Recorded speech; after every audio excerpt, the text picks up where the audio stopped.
get started, everyone. Good afternoon. My name is Steve Ruggles. I work for the Unemployment Insurance Division of the Employment Security Department, and my coworker, Kyla.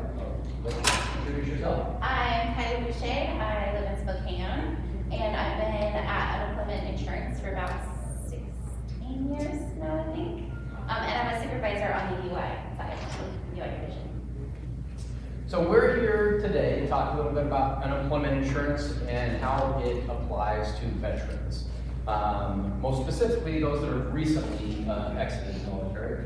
I myself have been out a couple years, or 30, and been working for Employment Security. Funny story for me is when I got out of the Marine Corps, I went on terminal leave, and was looking for employment. I started working for Employment Security the day before my terminal leave ended.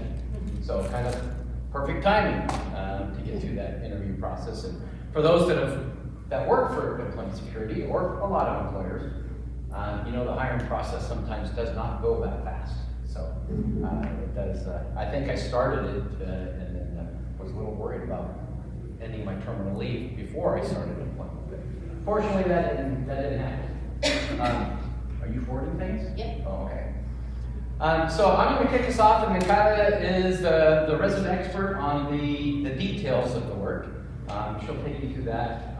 But we really want a lot of interaction, questions, whether that be throughout the presentation or at the end, there we will have time to answer some questions. What we hope to share with you is a little bit about the basics of unemployment insurance, what it takes to qualify, how to qualify, and some specifics, again, related to veterans. And then she'll cover a little bit on how to apply, what are the requirements, eligibility requirements, things like that.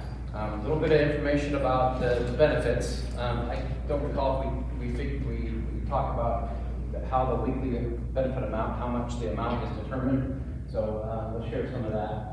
A lot of times when veterans get out, they need or want to go into training. So we'll talk a little bit about how that applies to unemployment benefits as well. And then we get a lot of questions about if somebody, a spouse, has to leave employment to travel with the military member, if they are eligible, if they qualify. So we'll talk a little bit about that.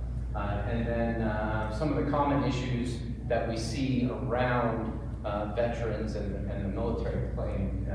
We'll cover some of those common pitfalls. And then share some links for resources. And then again, open up for Q&A. For all of us that have access to the program and stuff like that, this presentation is also available there. And within that, we have the links and phone numbers and stuff like that. So make sure that you access that and go in and look at that information as well. So what is unemployment insurance? Unemployment insurance is benefits, taxes that are paid by the employer. We as an employee do not pay any portion of your unemployment insurance. It is an employer-paid tax based upon the amount of your hours and earnings for that employer, and also based upon the amount of former employees that draw unemployment insurance from that employer. So if you have an employer that has a lot of turnover or has a lot of former employees receiving unemployment, the amount of tax they pay will be higher than somebody that doesn't. But it is all factored off of employer taxes.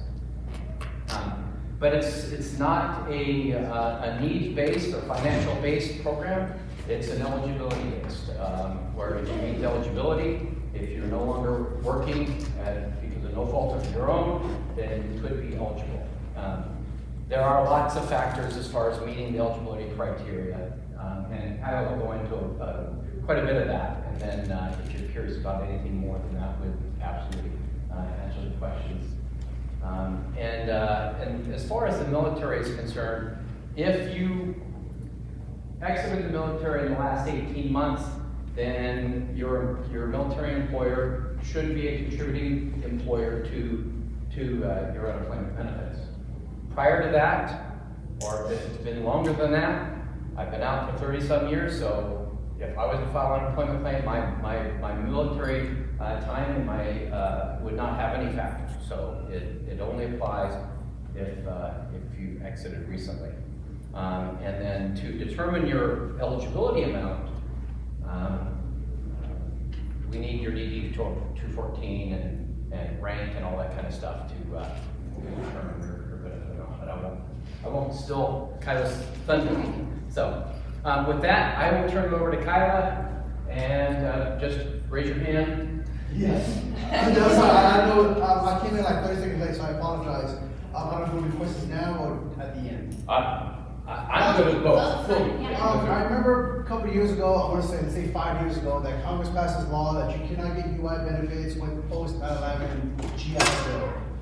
I've been preaching that the past few years. Is that still the same? Because I forgot what it was called. They were saying that you cannot get post-9/11 GI Bill funding while you are on UI benefits. You had to go work at Target or Home Depot for like 6 months, and then you were qualified because it wasn't right after the discharge. Is that still the same thing, or am I just stupid? You're not stupid. Definitely not stupid. I would say that, I will tell you what I'll say probably 27 times today, have them apply for unemployment anyway. Okay. Always do the application, because we have adjudicators that look at all of those different scenarios to determine if somebody's going to be eligible or not. It does not hurt them to file as long as they give us the correct, honest information up front. It probably would prevent them from getting benefits right to start, just because it's something they'll have to evaluate to see if they're eligible or not. Okay. And part of that, and again, this is, we'll need to do more research, but usually that will come into play because they're going to school, they're going Yes. to training, Yeah, and that's what it they're was. utilizing that GI Bill. So depending on that GI Bill, there was some, the type of the GI Bill, there was some that caused more difficulty, I'll just say that. But I would not say it off the top of my head what that is, but They would- Monique, do you know? It goes chapter 31, I think. Yes. It's just chapter 31. So they- So Yeah. so if they applied, they just have to say that they were in school, and then that's where the education department would take a look at that, and each different scenario for which some people maybe and some people not. Everything's a case by case basis. Okay. So I would just say have them apply anyway, and let us take a look at it. Okay. Because we'd hate for them to go Yeah. that whole time and then not qualify for unemployment benefits if we could get them benefits. And that's what happened to me, because I was going to post my 11 GI Bill, and I was getting UI benefits, I was service connected, I was a work study. I was bringing in like 4,500 back in 2009 when I got out. And then someone called me up and said, hey, you're making too much money on GI, why are you going to school? And I was like, no one told me I couldn't, so that's why I was kind of worried. But Then you appeal that again. Yep. You appeal the overpayment. Yeah. You appeal. So we have, you guys can hear me okay, right? Yep. Okay, so we have a couple different ways that you can apply for benefits. The easiest and best way, I will tell you, is online. You set up a Secure Access Washington account, you go to our website, you apply for benefits. It walks you through step by step. It is not superbly difficult. There are lots of little help features in there if you're having trouble. If you can't for some reason, and to make it accessible to all, we do have the option to file on the phone. I'm gonna tell you, it takes a long time to get through on the phone. Just because of volume. I don't think we've caught up since COVID, to be honest. So we're still doing some of those things, and as the economy fluctuates, unemployment goes up. So it is a lot harder to get through to the phone. That said, you can get through on the phone. It's just a little bit more challenging. The easiest thing though is online. We do have a system where you can send a web notice to us. If you sign in with a SAW account, even before you do an application, you can send it. Those are taking a couple weeks to get to though. So if you're in a rush, you're trying to do that, try to get through the application, get it submitted, and then you can send us documents or those things through the online application. So there are two different ways, I would say, file online. Yes. If you're having problems doing it online by phone, is there some place you can go to get help? You can go to a WorkSource office. There are UI ambassadors. So you can go to a WorkSource office and they will help you. I would say most people can get through on the phone. You just have to be a little bit persistent. So That's one of the things that we would ask is like, did you try to get through? We can double check and see if how many times they've called and things like that, so we can check some of those things out. But yes, go to a WorkSource office if you absolutely can't get through and you can't do the application online. Yes? We do have, the ambassadors and stuff like that, but I think those are used for more tougher things, but because this kind of stuff, if somebody applies online, I know we have in our office, here in Yakima, we have what they call UI navigators. We lost those in back, and those are the individuals that will sit down with them and kind of walk them through the process. If they do, run into a problem where they cannot access their software, there's, services which are done by, phone number that I would, so I gave it to them, and they can either, like, our staff is here, they will help them, try to get on, most of the time, they need the whole email or whatever, they can find out what's going on, and if not, we even have a little cheat sheet that we get their information and email it to, I don't know where, they can delete it. Yeah. And then they're able to get it, so we'll Yeah. do a system, and we'll draw center, we have to play in navigators. We do have a help desk, and that's we have a help desk for just online access if you're having trouble getting access. All of that information is available on the website, which is just esd.auto though. So if you're having trouble actually getting into your SAW account, or you locked yourself out of your SAW account, or you accidentally made a order, which I've seen happen, and you don't know which one is connected, they can help you reset all of that and get you back in to get you online. So even if you're having trouble getting through that step, once you get in and you get to our website, the actual application is pretty easy. We also just did a project where we've done some strategic things to try to help with accessibility things, and so there's actually now some videos that walk you through specific things if you have questions and things like that too.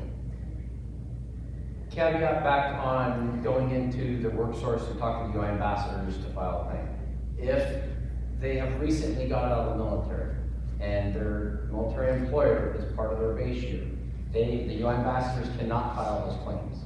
We do not give them enough training to do that. Now, there are folks that may know how to do that from years past, but those folks in the WorkSource office are not supposed to file a military claim or a federal claim. So just keep that in mind. But if it's like me, like I said, where I was in the military, a long time ago, that's not a problem. But if it's attached to the military employer, then yeah, they can go in to get assistance, but they do need to contact the claims center. Or file it on their own Or on- with you, yeah. And just to verify, the claim does not move forward without that 214, is that? Yeah, I'm gonna talk about all of the requirements, and, no, you're good. So I've got a bunch of things that talk about the actual requirements to get, but I also have some things that hinder the process included in here that will help for sure.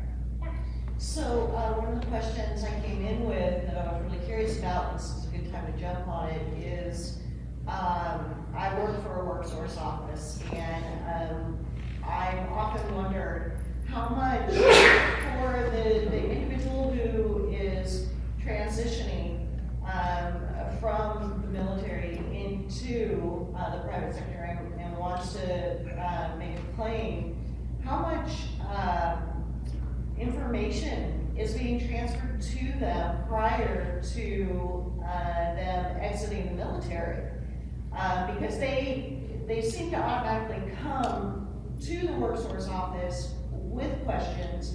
We know where our limits are, but the last thing you ever want to have to do is tell somebody, I'm sorry, but due to policy, we're somewhat limited as far as how much we can help you. We can get you on the website, but, we can help you navigate through the website, if you get stuck. But, so I guess I'm just wondering, is there any communication taking place between ESD and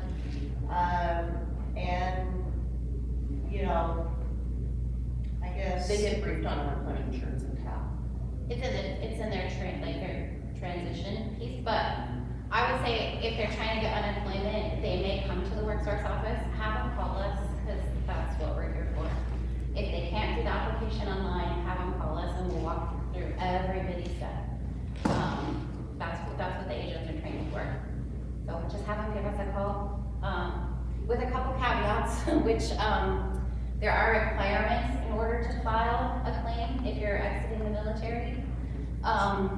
The very first one, you have to be standing in the state of Washington to apply for a claim in Washington. So it doesn't matter if you left military service in any other part of the country.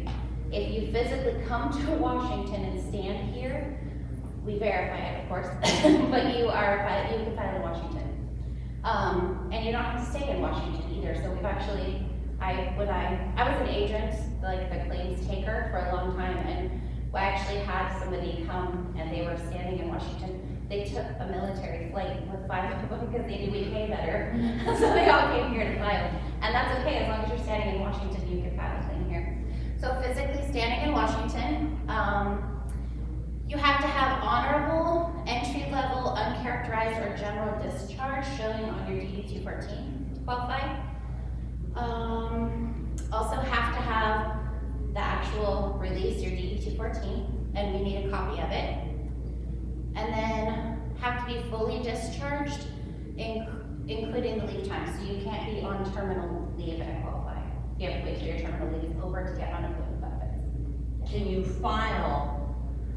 You can file anytime, but you're not eligible for benefits though. If you filed early, while you're still on terminal leave, they wouldn't make the effective date of your claim until afterwards, so they would actually tell you to call back after your terminal leave. Okay. File.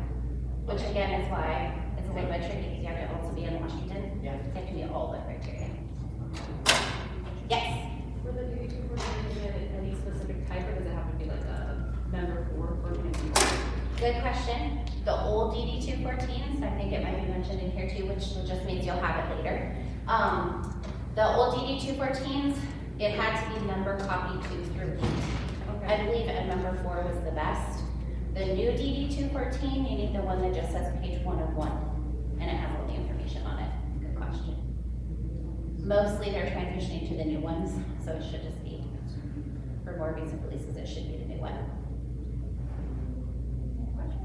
Okay, and then the last one for this, well, I think I have more actually. This one, you do have to be able and available for work. All right, you also have to have completed your full term of active duty, or you have to have been discharged because of disability, hardship, reduction in force, or another reason that the Department of Labor accepts, which more information is on our website, but that is literally what it reads. And then if you're a National Guard person or a reservist, you also have to have served at least 180 days of continuous active duty in order for us to be able to use your wages. So if you went active duty, in order for us to count that employer and be able to use any of that, it has to be 180 days.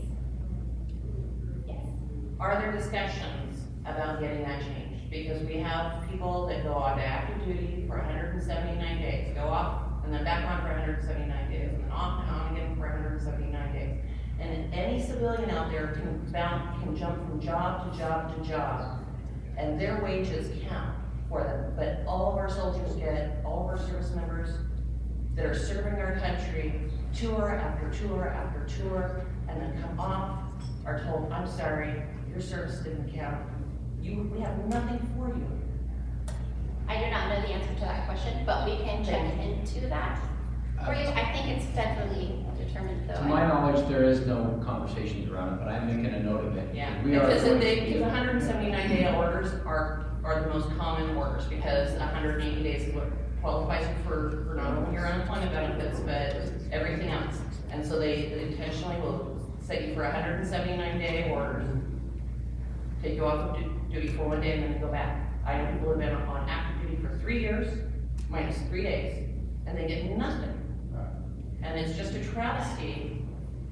And we're doing this for our reservists and our National Guards, our state employees, people are here every day. So I do believe that is a federal rule, it's not at the state Right. level, so It is. It is, yeah, so it's determined, obviously, because for military, federal. Land outrage is not just for Washington Yeah. State, it's Right. across the nation. For those kinds of claims, they're like reimbursable claims, so they don't report your wages and earnings anywhere until you actually go to claim them. Right. And there's specific requirements, so it's, the military pays different, as far as insurance rates and things like that, so, I just had to call out the injustice of it. yeah. Start Totally down. agree. Thank you for that, yeah, Steve made a note of that, but you can follow up with us too.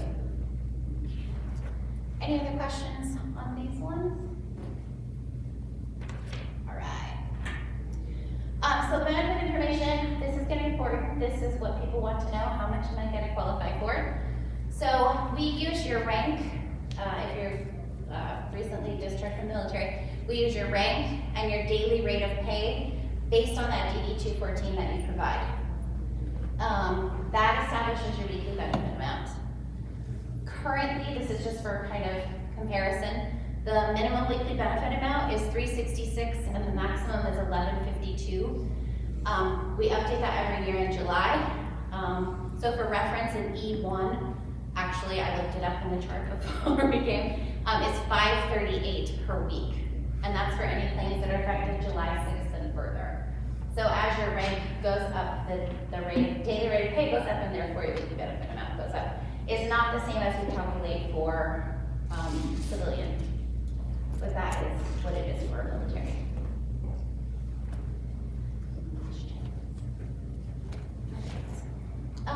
So in some instances, if you're eligible, you can get approved for training while you're collecting benefits. There's 3 different programs. You have to keep looking for actively be seeking work and be able and available during the time that we're determining if you're eligible based on your schooling. We do have application forms on our website, that's the esd.wa.gov. And then the WorkSource office does have folks who can help you determine if you might be eligible for a training program. And then we'll notify you in writing. And what that process looks like is you would file for benefits, we would set a school issue on the claim, and it does take a while for us to determine if you're eligible based on your school attendance. So that's why we say keep looking for work in the meantime until we get you approved, because you have to be otherwise eligible. And those do take a little bit right now for us to make those determinations. But I'll say the same thing, tell people to file. Because just like with other programs, we do it first in and first out. So just get the application in and let us take a look at it. I would never want somebody to say, well, I don't think I'm eligible because I'm in school, and they don't apply and they fully would have been. So when in doubt, file a claim, get the application in so we can take a look at it. The worst thing that happens is we normally don't pay you up front while we're waiting for that decision. So since we don't do that, it can help you, right, if you are eligible for benefits, but it shouldn't cause you an overpayment because we're not going to pay you until we determine that you're eligible in most cases. Okay? File the claim. So for the training benefit, okay, the CAP program benefits, they have to keep job searching until they get approved? Until they're approved, correct. Yes, because if they don't, it's going to deny them up front the whole time anyway, because they're not meeting the other eligibility requirements. So yes. Still search, because if they got denied commissioner for training, but there's other instances where they might qualify for going to school, but they just don't qualify for commissioner for training. Commissioner for training, all it really does when you're approved for that program is waive your work search. It just says you don't have to look for work because you're going to school.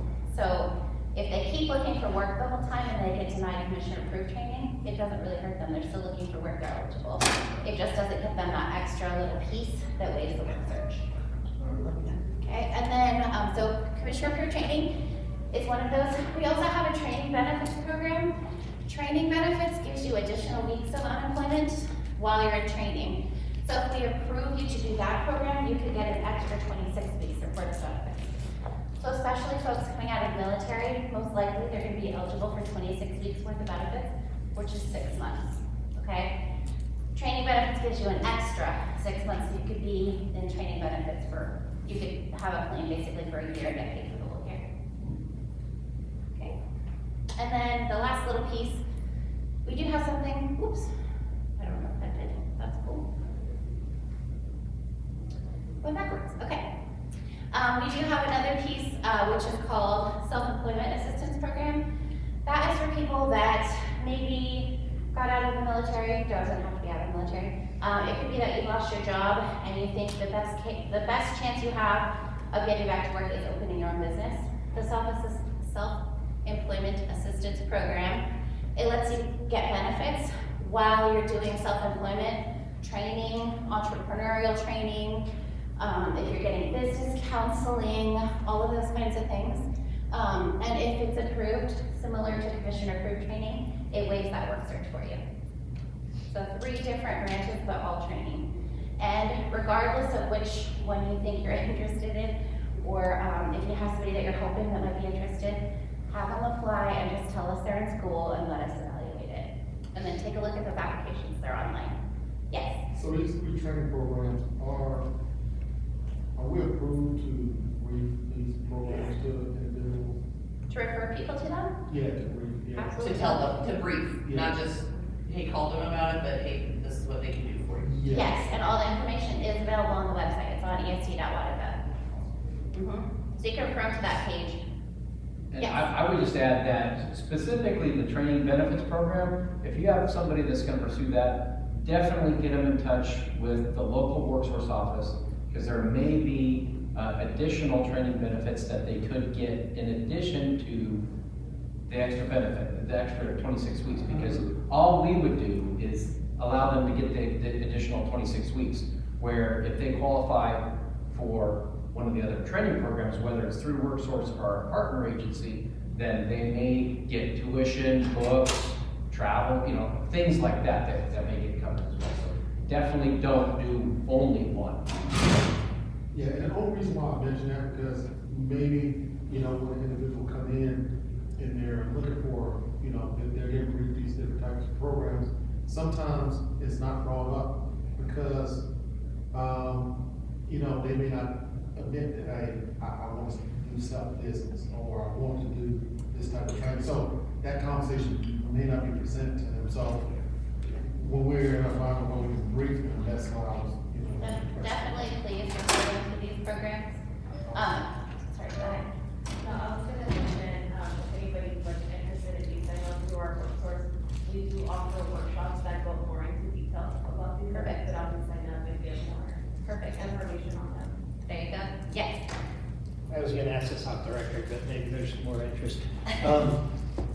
So if we have a partner in the community that has a training program, like a nonprofit partner, and they wanna get it added to the list of things that can be counted as training. Like an approved training program? Like this, or, for the waive job search, like many of our classes are in the WorkSource system. Is that possible, and how often does it happen? I remember this happening at one point in the past, but. The administrator should be contacting the policy unit, because the policy unit then determines whether it meets the criteria, whether it be for training, whether it be to waive work search or counts as a work search. And they give that to us. So we don't determine what workshops or activities that are done at the local level on whether they count as a work search contact or not. That information would go to the policy unit, and based upon, they're probably gonna ask questions, well, how would this justify, how would this count as a work search contact? And if they approve it, then we get informed and it gets added to the list, but yeah, so, and I don't know who the policy contact would be. I know who I'd go to, but they'd probably refer to somebody else in their unit. Yeah, probably the same guy. Starts with a G. Just The second policy. part to that, what about the commissioner approved training, if they think the courses that they're offering may be something with that, or is? So commissioner approved training is specific because it has to be, I think, an accredited, I think it has to be accredited university. So Okay. commissioner approved training is a little bit different. The other thing with all of these is you have to be, in essence, which works in a lot of cases for veterans, you have to be leaving an occupation that's in decline, or your skills from that occupation don't transfer. So if you're in a lot of the military careers, that doesn't transfer to civilian life as well, the actual skills from that specific job. You have all the skills, but it doesn't transfer specifically in some instances to a job. So that's where these will kick in, so we get them kind of specific training to get them. Blowing stuff up, basically. And it's really important that if in the workforce office or with a partner, if you're working with a customer that is looking at retraining, make sure you ask them if they're receiving unemployment or if they've applied for unemployment. And the reason I say that is here, we recently found a circumstance where somebody was approved for a training program with a partner. And so they started going to school and got training, claiming benefits. 10 weeks later, we find out they're in training and they were not going into what is considered an in-demand occupation. So they have a 10-week overpayment for unemployment purposes. So please help us keep people out of that circumstance. If you're working with a partner, make sure you ask them about unemployment insurance and they apply. And that way we can help set that customer up for success and get through training and employment and stuff. And I would just say, people try to be honest, but sometimes they don't understand what we're asking. So I would say just if they're in any kind of circumstances that seems a little bit different than traditional, I lost my job, I laid off, have them notify us of that, tell us somehow, let us know when you do the application, oh, hey, I'm taking this one class, or hey, I'm in this training program through this thing. If you tell us that up front, that's something we can look at in advance so we can avoid that situation. Yes? I was just gonna say that the individual that you're talking about that, got 10 weeks in, they were asked every single week, are you attending school? They sure were. Have you started a program, have you started education or training during the last week? Are you attending?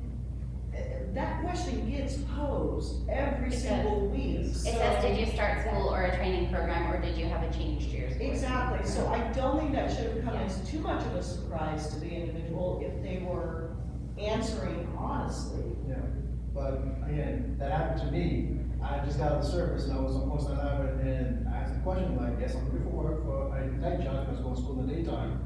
But I never submitted a TPU application, there's no way I had to. So I asked the question honestly, yes, I'm going to school, yes, I'm dropping to the room, what's your application? I go, what application? And then I talked to the judge, I was on my footies, I talked to my judge on the phone, I was scared. So I was like, what happened? We all was funny. I was like, why? I was honest with you. I just didn't know about the application, because no one told me in tab, so when I got out for UI benefits, just ask them 5 questions and you get your check. And I did. They're trying to fix some of that, just so you know, just because some of the questions now are, they have like a smart flow to them. It used to be very standard questions. We asked these questions, if you said no, it said an issue, period, every single time. And it's holding up people from getting benefits. It's a lot different now, so if you say, I'm going to a school or training program, it has, like there's flow to specific things, like, would you drop the school or training program? Like it asks those questions kind of up front, especially with the online system, so it's much more easy for us to make those determinations. And when did it switch from putting in the stop and not paying you to now paying you conditionally while they're determined? If we find out after the fact, after you've already been claiming, and you're already been paid, then yes, you get paid conditionally. That's where you get overpayments, right? So if 3 weeks in, you're getting benefits and you go, I'm gonna go back to school. And you enroll and go without kind of getting some of that information up front. Then you start school, you start telling us you're in school. We have to keep paying you on the condition that you are eligible for benefits. And then if it takes weeks for us to make that determination, you end up having to pay back if you got time. Yeah. Can the question be, because it sounds to me like you're adjusting questions, right? Can it be inclusive of part-time, full-time? Because kind of what you were saying is people who take a night class and they think they're not really going to school because they have all day. And so it would help if somehow we get to any kind of training, any time of day kind of thing. So maybe the part-time or full-time might be helpful. You mean part-time, full-time training? Or I'm sorry, or I'm looking for not work. describing this right. So if someone's asked, are you going to full or part-time education or training, right? Because like what was being said, we get this parceling out of the questions when they come to us at WorkSource. They say, well, I was only taking an I class. Usually an night class wouldn't deny you the benefits though, nor would online school if you don't have to be available during your regular application. So in most of those situations, as long as they tell us they're going to school, it has that extra flow to say, are you enrolled full-time or is it part-time? Are your courses online only? Like those kinds of things. And then what they do is actually cross-match with like your occupation. So if your occupation is Monday through Friday, 8 to 5, and you say, I'm available for 40 hours of work, I'm just doing a couple online classes, usually you're just gonna get a lot of benefits. But usually isn't that you have to get the first yes, are you going to school? And then it goes to the next question. So what I was trying to get to is the initial question being, Are you attending any school or training, or, you And know, they say, no, it's just a class. yeah, any part-time, full-time, however that can be asked, so you get the drop down. Steve's taking notes. And those are the things to think about if you are a partner trying to help people with unemployment benefits, is those kinds of things. Like, even if you're taking a class, or like we had somebody doing a CDL class, it's just one thing that they're doing for their commercial driver's license. That's still a class or training program. So you still have to tell us yes in order for that flow to happen. But we'll take a look and see if we can. I know they're trying to do, we have some projects to plain talk things as well, and we have changed a lot of the flow, so thank you for that suggestion. Anytime there's a drop down, if you start with the yes or no, be careful of the yes or no. Yeah. Right? Because that's where all the other parts of it, like, come along. We have that with quite a few things. Don't ask yes or no, say how, so like when I was a recruiter, we used to have to find if people have law violations, right? So you're asking everybody, do you have any law violations? They all say no. Or you say, how many MIPs do you have? Oh, I've got 2. You know, so you have to, so don't ask them how many hours a week are you going to school? And then they say 0, you're good. They say, what? Can't ask them for And Steve's got the notes. something about training and school and all of that gets jumbled as well. I think it might be helpful too if, and I don't know if we have this, we can double check it, but if they had a lot of our questions have a hover over, where if you hover over it, when you go to select it, like it has like a little flag, and if you hover over it, it spells those things out. So even maybe something, just to make sure we have that on that question might be helpful too. I saw a hand over here. So I am responsible for post-9/11 veterans that are transitioning from active duty to the VA. So this is my bread and butter, and we're advising them on all things, right? Mhm. So I'm listening to this globally, and this is fantastic. And VRNE is fantastic, and they're gonna say, Krista, which one should I do? Should I do VRNE or should I do this? And VRNE takes 4 to 6 months to get going. My question is, I'm not gonna be an expert, and I don't ever wanna get in a position where you are in, I would never wanna advise that, right? So, what I advise them to do is go talk to the vet reps at each school, at the school they wanna go to. Are they dialed in on this stuff? Is that a good thing to, or where would I advise them to ask that question? Because I would hate to steer them wrong. I would comment, and I'm biased, I work at WorkSource, send them to the WorkSource debuff of the leavers. So if they're thinking about VRNE, they're gonna be eligible to see the debuff. The VRD Right. program, they go to school first, Not and then they everything. got signed to a debuff. While they're doing the application, they have to see a debuff to do the application for the background of the school. Some of the veteran liaisons at the school are knowledgeable of UI benefits, but not as much, and again, I'm biased on WorkSource, but not every school has a liaison either. And But every county has a debuff. I am like a school certified official, so I'm one of those people that. Yeah. This, like, I know very little about Okay, it. that was So when okay. they come talk to me about VRD, and the same thing with like wanting to do these programs. Yeah. We have like our workforce education center at our school. So I'll either send them there, or we have a great partner with WorkSource in our area, or I'll send them to them, because I was like, I can tell you all about VRD. That's why I'm here. Like, I'm doing it very little, so. Extraordinarily helpful, because I never want to call these 6 people, they're all gonna say, I need to tell them Right. they're good, who is going to help them. because everybody is, I mean, there are hundreds of phenomenal programs, and they're really going through it, so I wanted to send them some deep. Okay. The one thing I think you should keep in mind with this though, if they're coming off of active duty, they do have probably a higher weekly benefit amount than what they're gonna have. I mean, there's a shorter timeline of that these are available. That's what I was This is gonna gonna go say. away within a year. Have The them GI Bill and apply, all of that, it's Yeah. better. have them apply for unemployment benefits, the sooner the better, because as we move forward in time, so does the base year that we base your claim off of. So just like PFML, I think you were PFML earlier, it's the first 4 of the last 5 completed quarters, is what we use for your base year. So that moves forward. So if you do a different program first, and you're out of the program and you haven't found a job, now you're not eligible for unemployment benefits because you don't have any wages left that we can use to get you on the claim. Does that make sense? Yeah, so maybe So- start here, but be really careful. I never want them to be. Be in really overpayments. careful if they're going to school, yeah. But have them get the application in sooner. I'm gonna tell you, I told you 27 times. Yeah. File the application, because it also, sometimes it takes a little while depending on circumstances.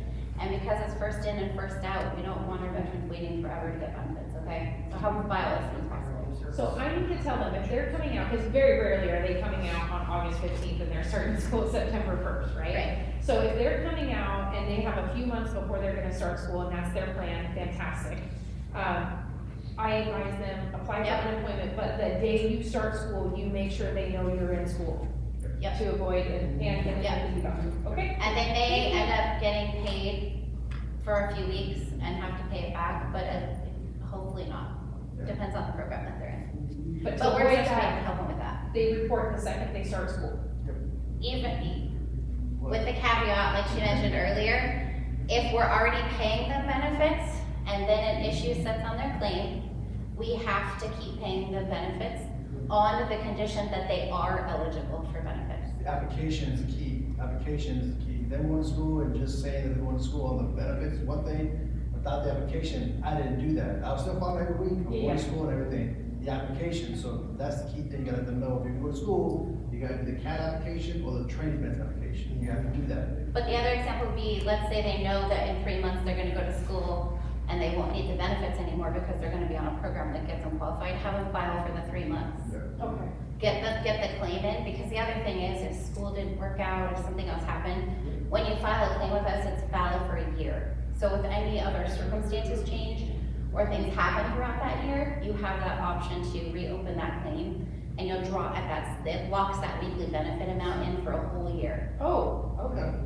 On the policy side, from a suicide prevention standpoint, those overpayments can be the straw that breaks the camel's back. All Sure. things being equal, they're stressed, they moved, new babies, new job training. Sure.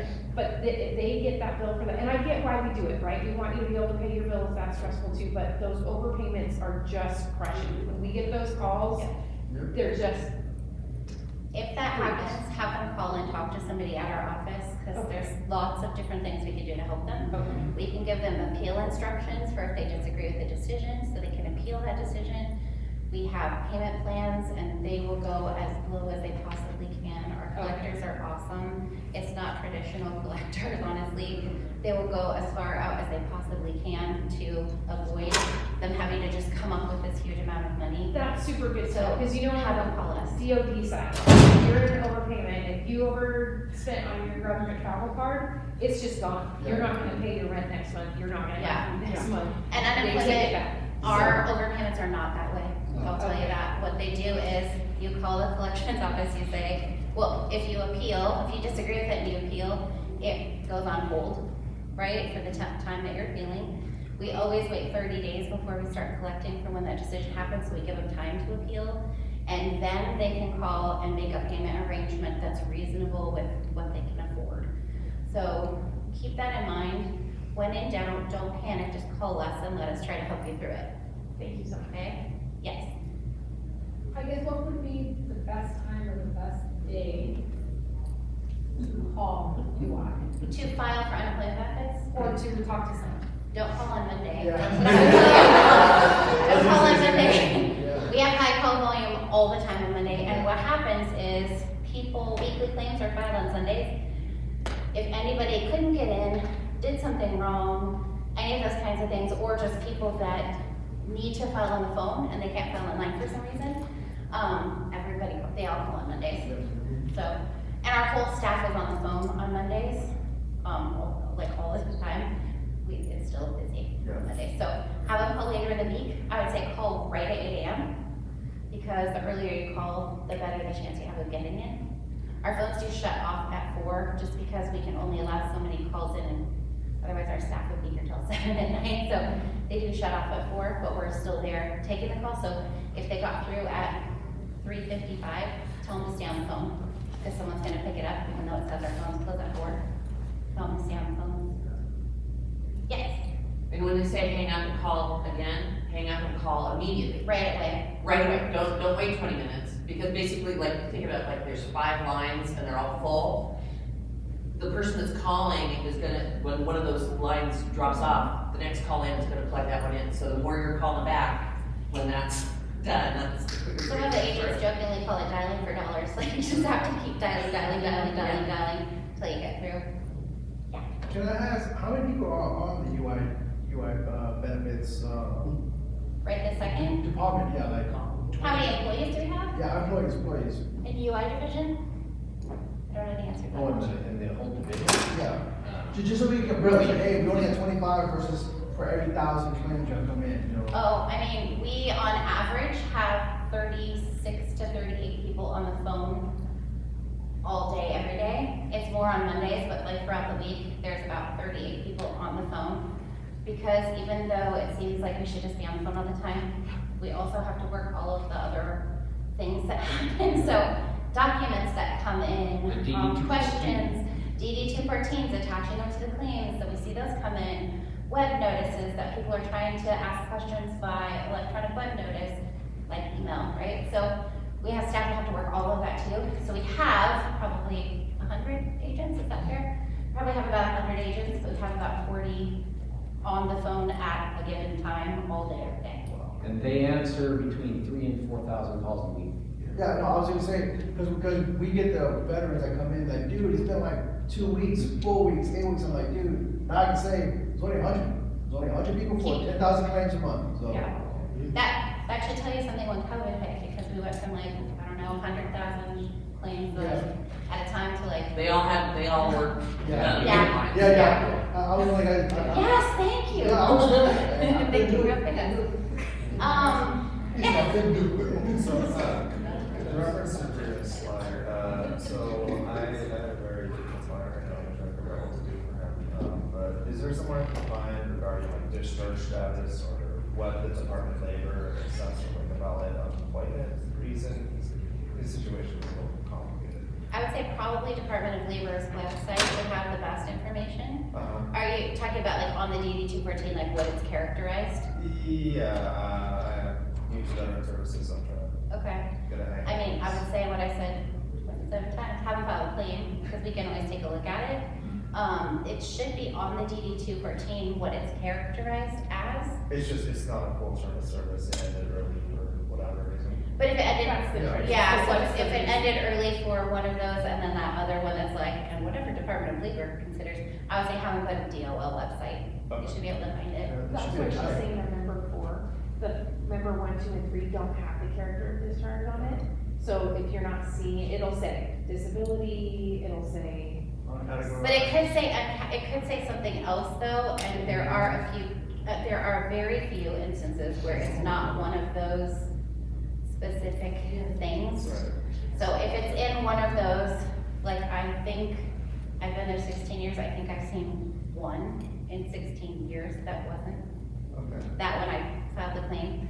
So those are very rare, but I have them go to DOL website for those other reasons that DOL determines. I have them go to the Department of Labor website. And one thing to keep in mind, the terminology that is used in various industries could be impactful. For example, we get discharged from the military. Discharge to us in unemployment insurance means you were fired. If you were fired, you may not be eligible for benefits. So if somebody's recently got out of the military and they served their term, end of enlistment, don't have them put discharge. Yeah. have them put, everybody in the category is lack of work, laid off. But discharge to us, meaning they were fired, that's gonna stop payment, delay payment, stuff like that. So don't use discharge. I would say worst case scenario or best case scenario, whichever you decide. If they talk to an agent on the phone, if they say they're discharged, one of the fields is to fill out your DD 214 information for you. And so one of the questions is like, did you complete your term of service and what was your, what's it categorized as? And if they say they completed their term and it was honorable, we're gonna go, that's not a discharge. So online, you said though, that when I'm advising them, they say, what is it? It's not district. You Just said make it's sure not- if it asks what's the reason they're no longer working for that employer, make sure they say that it's a lack of work. Lack of. It was the end of their term, there's more work available to them. When they ask if they had earnings in the military, it should drive back to that thing. If they Okay. answer yes there, it Okay. should give them more questions. Okay, so they don't have to look for lack It of should, work. it It should. should take them right through the flow of that same thing that we can do.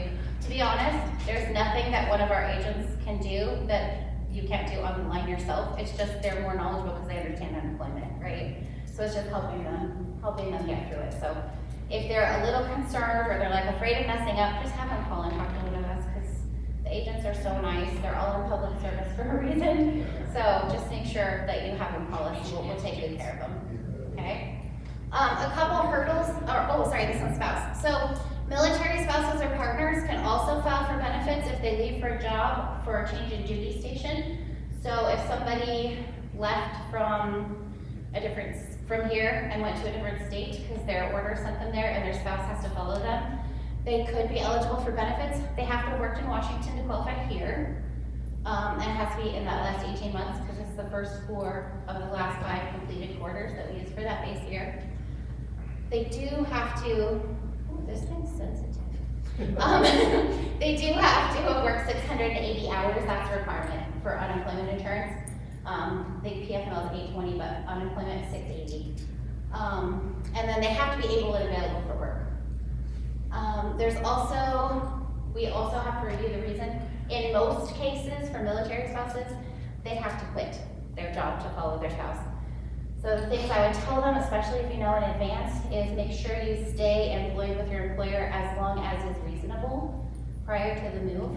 Because I've seen them where they're getting deployed or change of duty station like July 1st, for example, and they're like, I think I'm gonna take some extra time to pack and we're gonna go on vacation for a week, and they leave June 1st. It's not enough, it's too much time. And they end up not being eligible for benefits. So they have to remain at work as long as it's reasonable. Do they have to be physically located in Washington too? So say they're PCSing from Washington to California. You file where your wages are if you're a civilian. Yeah, so if you've worked your whole time here and your spouse goes to North Carolina, hey, if you go to North Carolina, and the spouse worked here, even though they're moving to North Carolina, they file here because their wages are here. And they don't physically have to be in Washington. They do not. They can get to North Carolina and file. The civilians can. The Civilians. can. The civilian can. Civilians, yes. Military person cannot. Military has to be right here. Yes. I think I know the answer to this, but it may have changed. If they're going overseas, with the exception of Alaska or Canada or Mexico, they cannot file even if they're looking for work when they If they're get outside hired. of the country, they're not eligible. Right. Except Canada. Except if This is they're just on the Canada. base, right? If they're working, if they get a job on the base, they're looking for on the base in On the another base country specifically. where their spouse has been deployed. I would say they could be. They could be, right? Always may be. They may be eligible or they could be eligible. So again, 27 times, have them file the claim and let us take a look at it.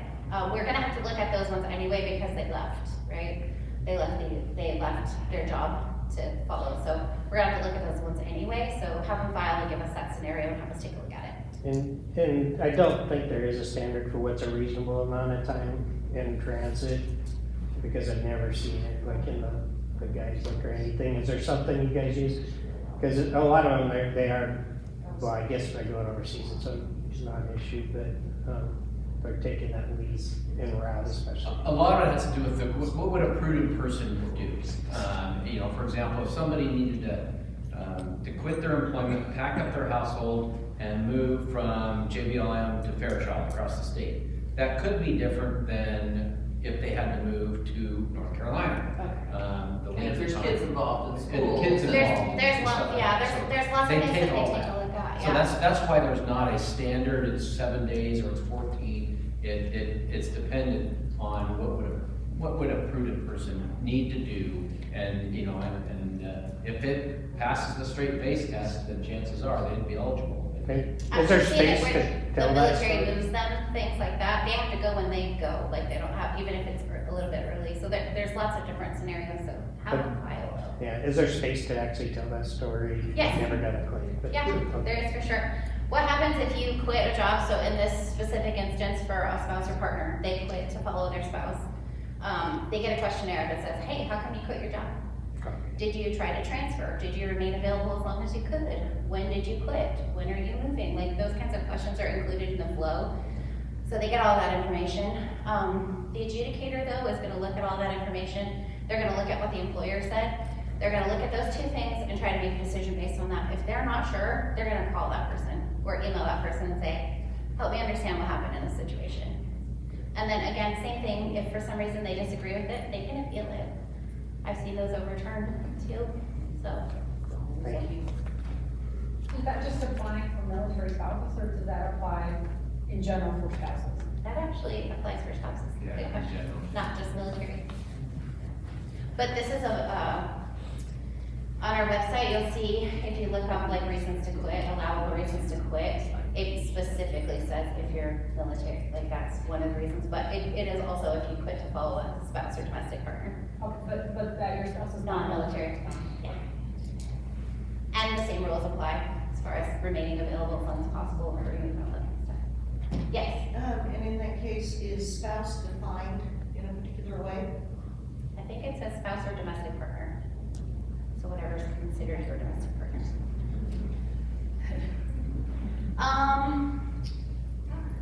Winning here. Let's see. There are some hurdles, and I am super excited to give you information in advance of the hurdles for people filing for benefits, because I think if you know the hurdles, you can help them understand what they are so that they don't happen. A few of the hurdles is they don't have their DD-214 or they're waiting for a copy. The military, we love them. We love all of you who serve. They're infamously slow for sending us information. And so what happens is we have to use your actual DD-214 and the information that you provide on that DD-214 to set up your claim until we get a response. So it's that way with federal employers too.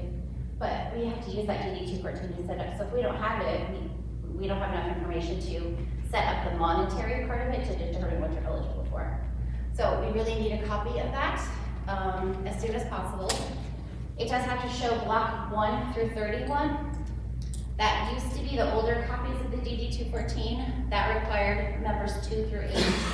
Starting February 22, there's a new one, so it depends on kind of when they're released. Hopefully most people have the new one now. And it just says page 101. And that has everything that we need to be able to set the claim all the way through 31. And then not physically standing in Washington when the claim is filed. And they do IP check. We have an Office of Special Investigations that checks everything. So they check the phone number you're calling from and where it actually hangs on cell phone towers. They can, so people are like, I have a 509 phone number, it's fine. No. So they have those things. They have, they can check your IP address to see where it's from, all sorts of things. So just come to Washington. Just set up an interview and call us and we'll get you a room through Hilton Honors. Yeah. And, yeah, we can get you 100,000 points for a job interview. If you have a There's problem. only one Okay, exception. There's only one exception to that, and that would be, let's say we have a service member who is stationed, and I'm gonna give you Coeur d'Alene, Idaho, because it's the one I know of. And they live in Coeur d'Alene with their family, but they go across state lines every single day to Fairchild to work. They can be at home and file. There's just a little indicator on their claim that says they're a commuter, that they So if you're commuted. stationed at Pang in Portland, Same, yeah. okay, If they commute every single day across state lines from home to work, and they're still gonna keep looking for work in Washington, because that's what they've always done, that's considered a commuter, and they could potentially be at home. But worst case scenario, drive to the valley, drive to the Great yeah. Go ahead. Okay, I'm gonna be funny right now, so please laugh. So I could be standing at SeaTac Airport, getting on the plane, as long as I'm standing in Washington State and I'm headed somewhere else, as long as I filed it on the computer thing. We have literally had people do that. Yep, Yeah, see? they sure can. It wasn't funny after all, it was serious. No, it's true, it's true. We've had people drive from North Dakota and they drove in and they called from the workforce office and filed their claim and just to be able to qualify here. because we're talking several $100s a week Difference. difference. And we're what, second highest? I think we're at the second highest in the country. I think only Massachusetts is higher than us right now, actually. We're super high, so it makes, it's worth a day or two to come here. Well, and especially what we've seen actually is 4 or 5 folks come together and they carpool over and they all call. And I've had a call where like, hey, can you talk to my buddy? Like, actually, they do have to call on their own, have to start dialing now. Because they do have to, we do it specifically, but that does happen. Okay, and so this is specifically only for military, right? Correct. Not for civilian person. And then, Only military. so when they're standing here at SeaTac and they're waiting for their next like home wherever, then they, wherever they go back home, they can still do their weekly claims with no issues. Yep. And do they change it to an interstate claim at that point? It's still a Washington It's claim. just regular They're just drawing Washington benefits from a different place. Okay. Yeah. I heard you were doing that, every night, you know, I was with Wiola case manager at one time, and they were like, yeah, I'm going to the Bahamas for about a week, and then I come back, and I'm like, you can't file on other benefits. You can't file if you're on vacation or something like that, because you're really not able to bill for Yeah, work. yeah. I've also had people be like, I was in Hawaii for a week, and I'm like, were you looking for work? Sure! I'm like, no, you're not. You still have to be able and available for work, and you have to be, generally speaking, in the United States or Canada. But you can just not claim that week, too. You can just not claim that week and call us when you get back from vacation and say, hey, I was on vacation last week, I need to reopen my claim, and we'll take care of you, or go online and do it even better. So actually, I'd like to expand on that because we've ran into that a lot, is where somebody is not eligible, they know they're not eligible, but because they've been claiming, they're gonna continue claiming. And then they answer the question, no, I'm not able to avail, or I didn't do my work search, and then they get an issue on their claim, we deny them forever and ever and ever and ever. Just don't claim that week. I mean, if somebody's not eligible, if they don't meet those requirements, and if they know that, they don't have to claim each and every week. It's way better if they don't actually, and call us and tell us I just don't wanna claim that week. Absolutely. But you can't, because you have to do all of this activity in the beginning before you can go to the hospital. That's what I thought. I thought that they go 1, 2, 3, 4, then on the 5th one, they forgot, they whatever. That start all over again. The whole process can, was the you whole just- waiting weekend and stuff. Yeah, so just have a call to reopen their claim instead of doing it online, because on the phone, you're talking to an agent, you don't have to do that, we can reopen the claim. Oh. You can absolutely skip a week, and not have to file it. You just have to call and have us reopen the claim. If like, let's say you went out of town for 2 weeks, and you called us when you got back, online, it would give you the options for every single week, and you have to do them in order, I think up to 4 weeks. Call us on the phone, say, hey, I don't want to file for those 2 weeks, I just need to reopen my claim, I was on vacation. An agent can just reopen their claim, it invalidates those couple weeks before, and then they can start filing online again. Okay, but the only way to do that is for them to call. Have them call us. Yes. Kind of in the same vein, like say you got a job for a week or a couple of days. Okay, I can't claim that week. But I was actually employed, but it was only just a short-term thing. That following week, I just start reclaiming, right? You could do that, but you can also just file for the week and say, yes, I worked and I worked 40 hours, and it just says, okay, you're not eligible. It doesn't pay you if you call and report earnings in a week, if you either worked 40 hours or if you made too much money, it just says you're not eligible anyway. And now what if you worked for the Army Reserves, if you were military? Army Reserve is a little bit different because it's only if you're on active duty orders in that specific week for more than 72 hours. And if that, so in that 1 week, right? So their weekend drill, which could even be a muted of 6, It's not, because the weekend changes it. Because you're only looking at Sunday, Monday at that point, so. correct. And actually, being in the National Guard or military, even if it's for 2 days, it does not disqualify you. We do not consider you not able to work if you did your weekend work. Right, but they don't even deduct your wages. Nope, They don't even they do deduct not. your wages, which is good. They do not. I've seen people report it and put in National Guard wages, but. And get over deducted, that happened to me, I just Yeah, said. but we can back it, No. if you report it and you shouldn't have, we can back it up. If you didn't report it and you should have, that's where you get overpayments. So we don't want that to happen. Let's see. Oh, so if your terminal leave hasn't ended, also you won't be eligible. The claim is actually started, it's in the week that you call us. You shouldn't file if you're on terminal leave till the Sunday after, that's when your claim officially starts. If you file before that, they actually have to cancel your claim anyway, so it doesn't help you to file before your terminal leave is up. Make sense? All right, the other big thing that people do, and this happens all the time, they file their claim, and they're like, sweet, I filed my claim. And then they call 5 weeks later and go, how come you haven't paid me? And I'm like, you have to file weekly claims. So those weekly certifications or weekly claims is what tells us what you did during that week and if you're eligible for that week. If you don't file a weekly claim, we can't pay you. So make sure you're filing those weekly certifications or weekly claims. It does tell them that online. It's in all the instructions, it's in the handbook, it's in all the things. But it literally, my agents get that every single day on the phone. It's, what do you mean, I haven't gotten paid? Well, you haven't filed. There's no weekly claims in there. So make sure that they're filing weekly claims as well. This is our website, esd.wa.gov. There are benefits section, there's find a job section, there's a work source section, go to work source. Encourage people to go to work source. They typically go back to work faster if they go to work source office. They are the best at doing workshops and seminars and trainings and helping them connect with job opportunities and things like that. So please send people to work source. Get them connected. They also have the information about training programs. Generally, they're not going to file your claim for you unless you really have trouble. So have them call us and file a claim. We refer them to work source, but if you have somebody that comes to you and says, I've been claiming unemployment, but I can't find a job, send them to work source. Let them help them get connected. Okay? Thanks for the plug.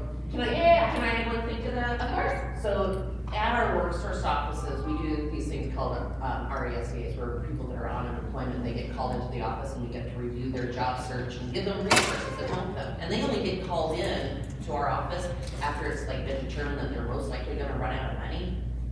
Veterans can come in for those at any time, right? So you don't have to wait till I get that in. But 9 times out of 10, when somebody comes in for a receipt, after they've sat down with us and they've learned what work source office can do for them, they're like, gosh, I wish I had known about this. Why didn't anybody tell me this 5 months ago? I would have been back to work. So if you're working with anybody that is on unemployment insurance, send them to work source. And we also pull a list of UR listings and we do those, and we determine, which ones are getting ready to exit, those that are high priority, and we reach out to them, and make sure we provide some employment services to them. Perfect. We want to support your customers. Yes, thank you for that. I know that there's some folks that go in our offices and some don't know any better. And I mean, we try to help as much as we can. If we get a hold of them, they can come to us sooner. But so a person comes to the office and they say they open a claim, but they've never filed a claim after that because they thought it was automatic or whatever the case may be. And they've done their work search for the weeks and everything, and they're expected to check and never receive a check. Why? Because like you mentioned, 4 weeks go by or 5 weeks and they haven't posted a claim by phone or online. So how far back? I always tell them that well, as long as they have their job searches, we can could you can backdate them for what, they can backdate for 4 weeks total? We can always backdate for 4 weeks, it's 28 days, but we can backdate for 4 weeks automatically. No matter what, if they goofed and they forgot, sorry, let me rephrase. If they opened their claim and they wait 4 weeks, we can always catch them up in that 4 week, anytime in that 4 week period. If it's more than 5 weeks, they really need to talk to us and say, I didn't understand that I had to do this, or I'm a first time filer, any of those kinds of things, and we can set what's called it's called a timely claiming issue. It basically means, whoops, I didn't file those claims on time, I didn't know what I was doing. And so we can set that issue on it, and then they just have to tell us what happened. Like, I've never done this before, I didn't quite understand this, whatever the situation is. And we get that a lot, especially with non-native English speakers, we get that a lot. So you're gonna request the They have to ask for it though. the job searches? For those weeks, We let's say 5 just 6 weeks? ask if they looked for work, but they do have, processes to review their job searches, but we just ask if they did it during the time frame, in order to see if we can backdate them or not. Let me make sure, thank you. Yeah. Like I said, we have phone assistance, it's the 1-800-318-6022 number. This whole PowerPoint is, if you scan the little thing, it is on there, so we have that information. Easiest and best way is to file online if you can. If you have trouble, have them call. Have them contact a person, just tell them to be persistent in their calling. And then we also have accommodation services. If they have a disability that might affect their ability to apply on their own, somebody just needs to notify that email address, especially if you're at a workforce office or something like that. If you send a message to that, they will actually pull them and help them file it on the phone. So we have accommodations that can help with that. Yay! I know that came out of, it happened during COVID. I was gonna say, that's fantastic. Yeah. All right, does anyone, more questions? We can't see it. So quick, I know that we have what do you call that line? Special. The hotline. The Bypass line? The bypass line. Mhm. Okay, so where we at as far as the bypass line, we look to see how many times they call, they come in, they gotta go to the office, Yeah. they're not really, they can't get through on the regular line. So how far back as far as weeks? Because I noticed that there's 10 weeks actually at a time that they call and of course they come in, no answer, they've gone online, whatever it may be. And so We don't have a requirement for that on our end, just so you know, so workforce offices might, but if you think reasonably they've tried a bunch to get a hold of us and they can't, have them call the bypass line. Just make sure it's reasonable, not like I tried once yesterday, right? But if it's reasonable, like you can see, they probably call 5, 6, 7, 8 times. Just have them talk on the bypass, we'll help them. And those, just so you know, but don't tell the claimants, because they'll just run to the workforce office. That skips the line, actually, if they call the bypass line. It has like a higher priority on the calls because we know that they took time to come into you. So they get answered faster.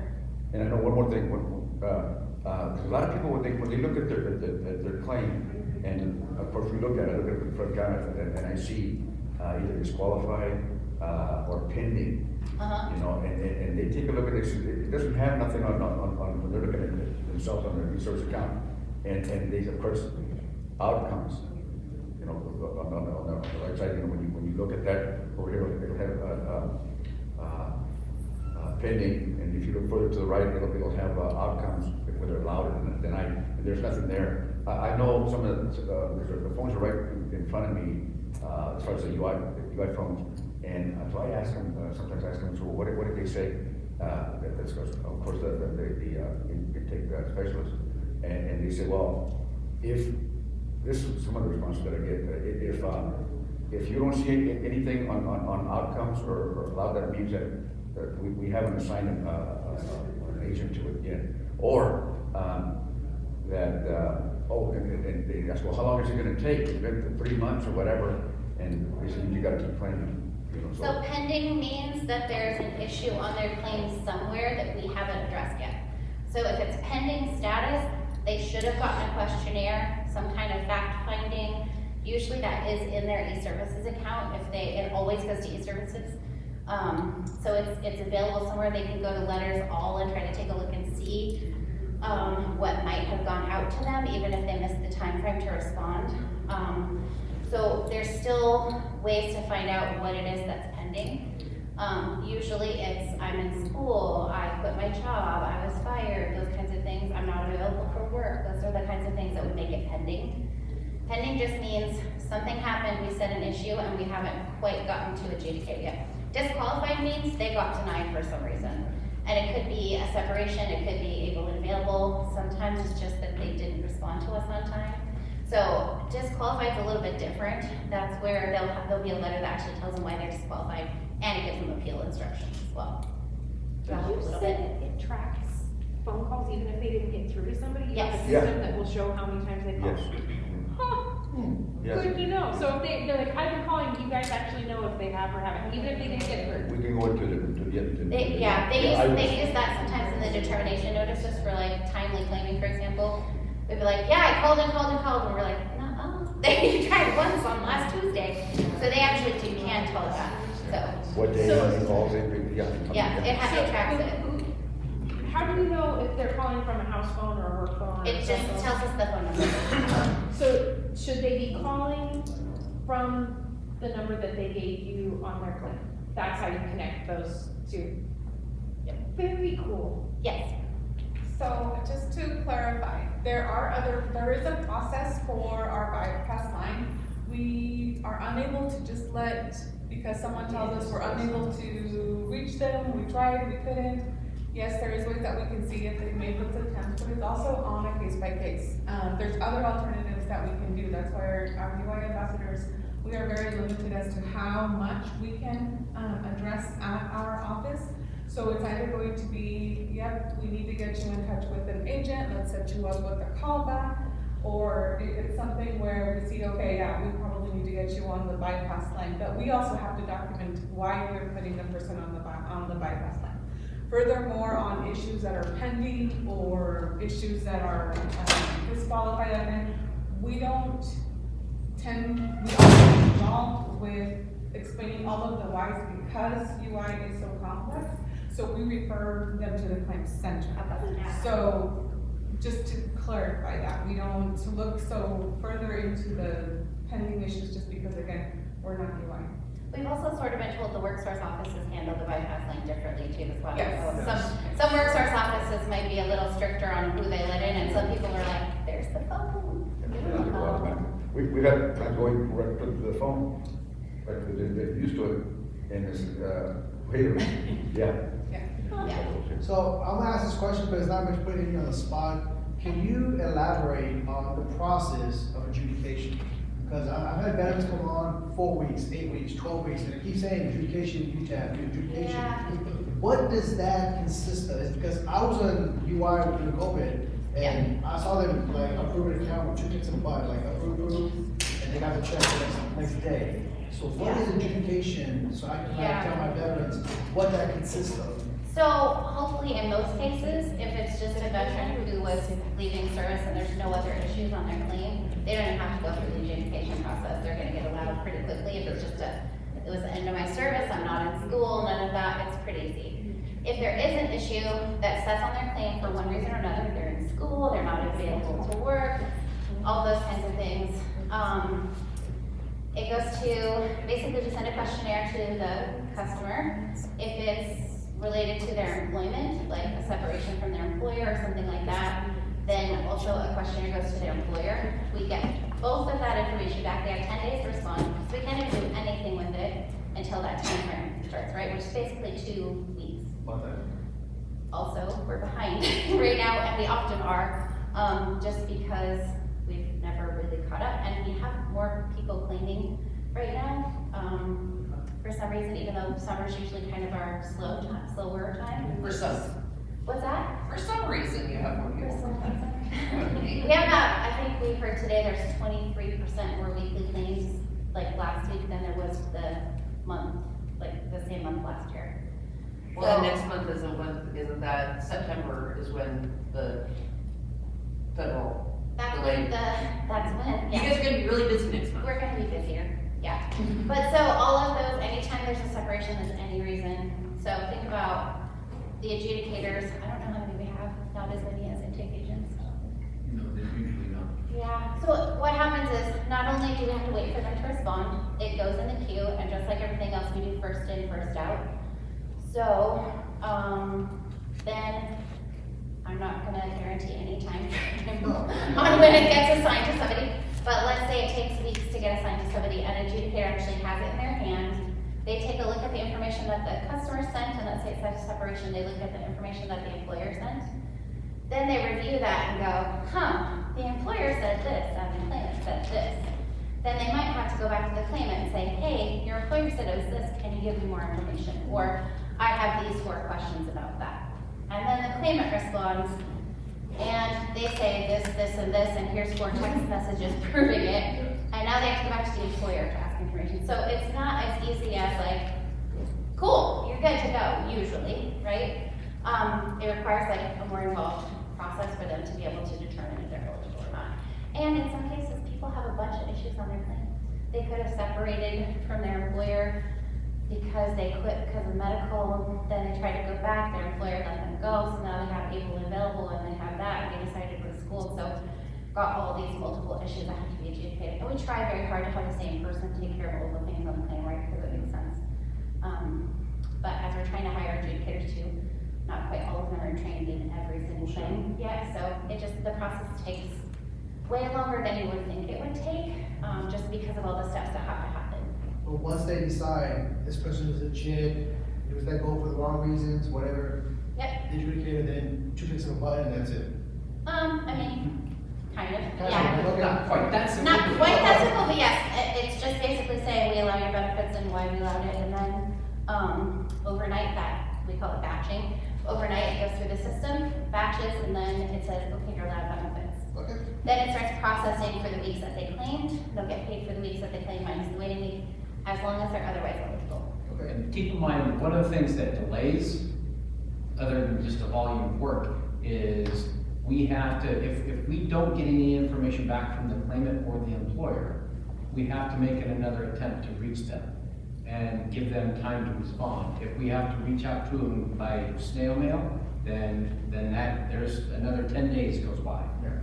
If we get information back from one party that conflicts with information from another party, we have to pretty much start that process over again until we get either consistent information or the adjudicator has to make a decision based upon the information they get. What's reasonable and What's within the reasonable law. and stuff like that, so. That's how I was wondering, because again, we get those questions a lot, people get a Home Depot for like 4 years, they get let go for whatever reason, and they've been in adjudication for like 5, 6, 10 weeks, I'm like, dude, why? We're just behind, I to don't be know. honest, that's the But answer. that's not what I can tell them was, it's not that they're doing wrong, it's a process. Yeah, I mean, they can always check with us just to say like, is everything in place? Like, do you have my information? Everything's good to go? But, it's just taking that long, unfortunately. And honestly, calling and having them ask us how long it's gonna take, just makes the call volume higher, and then folks are trying to call the phone. I and have they these, can't. the web notes, say, every 2 weeks, hey, this is John Cruz, anything else missing, Yep. let me know. 'Cause they Anything respond you need back. from me, that Yeah. kind of thing. We do respond, that we're behind on this too, so it takes a couple weeks, but we do get to them. And then we'll answer them. That is the best way if you, just wanna get a question to us. Yes? I know there's been clients that go into their office and they appeal it and they won, right? So after the appeal is said and done, they have, it's normally, about 10 days that their warrants are issued, or that they get paid, right? Something like that, it used to be like that before, back. It's 14 days, I think. Oh, 14 days, It's okay. the requirement. So like if they went to appeal process and the judge allowed their benefits, it's 14 days from the date that we receive the notification that they were allowed on appeal, that we take those and process those in, and then same thing, it has to batch overnight so the system can see this is allowed now, and then it will issue that. Unless you know differently, normally it doesn't It doesn't take take that that long. And those are usually. That's the fairly time we're quick. supposed to say, But but it doesn't usually take that. when, let's say a client, they're coming by phone, they come in our office and they show you the letter that, I haven't received, let's say 2 weeks go by and nothing, and they don't receive anything, let's use it as an example. They show you the letter, and it says right there that they were allowed benefits. Now, some, I believe that they don't receive benefits because now, doesn't the employer also has the right to appeal, right? They do. And so doesn't that, do they get paid, conditional pay or? So if they got allowed benefits based on us determining they were allowed, and then it goes to appeal because the employer appealed it, and they got denied, they keep getting paid through that whole process. Yes.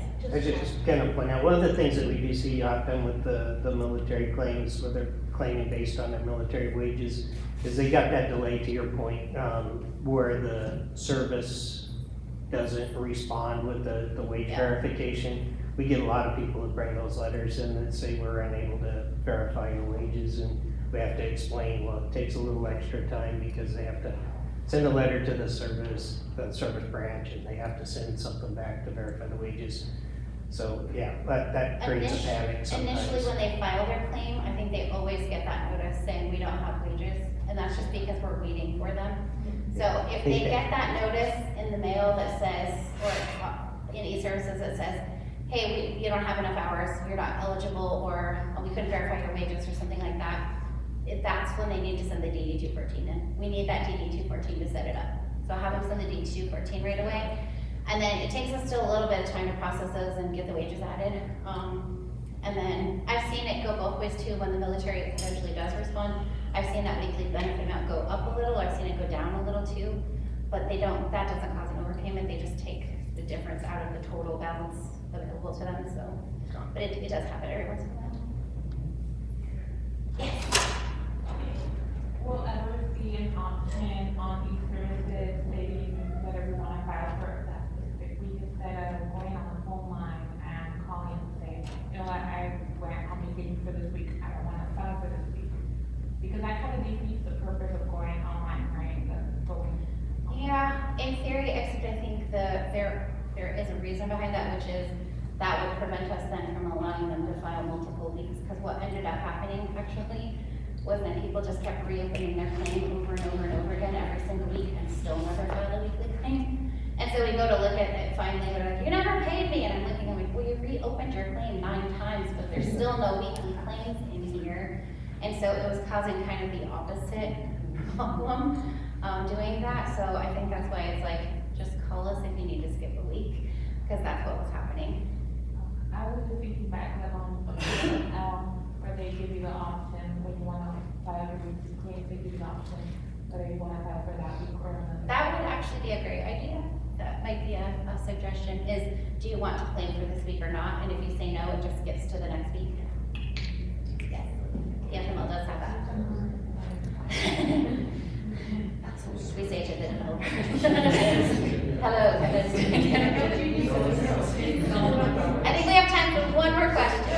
So I just have a question. I sat in the sessions for the big family leave. Yeah. And I did hear that they mentioned that people with ITIN numbers are now able to apply for paid family leave. People with what numbers? ITIN numbers. Okay. ITINs. Is that the same for unemployment benefits, or is it different? I don't know if those, It's a tax number that a person not legally entitled to get a social security number can apply. Oh. It's a tax identification number. That's what they said on KFMLA. I'm not, you have to have a social security number. For unemployment, yes. For unemployment, yeah, it has to be a social security number. Yes. and when, as far as paid leave, keep in mind, you cannot get paid leave and unemployment benefits for the same week. I mean, you can file a claim for both and file a weekly claim for both. It won't prevent you yet until we change the technology, but, so, don't let your veterans that you're working with do both, because they will eventually get denied for one. It's a manual process now, and they'll have to pay it back, so you cannot claim benefits, both benefits for the same week. Now, it is entirely possible this week you could be on UI and next week you'd be on paid leave, but not for the same week. So think about this. Paid leave, paid family medical leave is, I'm filing for this because I'm not able and available to work. And unemployment is, you have to be able and available to work. So those two conflict with each other. So it's one or the other. Does that make sense? And able and available, we get a lot of issues set because of being able and available. referred to this, and I think there was a question about it, that compared to years past, is if, say for example, somebody is a waitress, and they're filing for unemployment. A waitress can work 7 days a week, probably 24 hours a day. So as long as they're eligible for 40 hours that week sometime, they're still able and available. They're able to work. Because it used to be that you had to be able and available for any hourly or shift that's prevalent in your occupation. Correct. So if you were a waitress, you could not take a night course. Correct. Because you had to be available for all the hours. That's not the case anymore. Yeah. Thank you for making that Yeah. change. That's huge. Yeah. Well, thank you all for coming. I hope it helped a little bit for you to be able to help the folks that you're serving. As always, our information is on the website for a little thing back here. The presentation is on there as well. And I think our contact information is in there, okay? Thank you.